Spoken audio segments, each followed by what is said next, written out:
300 वर्षांपूर्वीची लावणी तरुणांना अशी मुद्द्यापासून भरकटवण्यासाठी नाही तर सरकारला ललकारण्यासाठी सुरू झाली होती।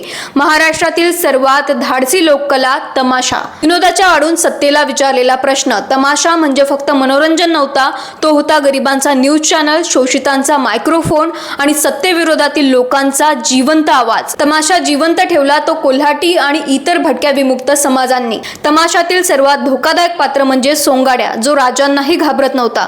तो लोकांना हसवायचा, पण त्याच्या हसण्यात विषारी सत्य असायचं। भ्रष्ट नेते, लाचखोर अधिकारी, दांभिक धर्मगुरू या सगळ्यांची खिल्ली उडवली जायची। लावणी म्हणजे फक्त सौंदर्य नाही, लावणी एक बंड होता। लावणीमध्ये प्रेम होते, लावणीमध्ये राजकारण होतं, लावणी दांभिकतेवर प्रहार होता, लावणी म्हणजे पुरुष सत्तेवर टीका होती, लावणी म्हणजे गरिबीवर भाष्य होते। ब्रिटिशांना तमाशाची भीती वाटायची, कारण वृत्तपत्रांवर कंट्रोल मिळवणे सोपे होते, पण गावोगावी फिरणाऱ्या आवाजावर नाही। सत्तेने तमाशाला दाबण्याचा प्रयत्न केला, पण सरकारच्या मुजुरीचा तमाशा करणे तमाशाने कधीच सोडले नाही।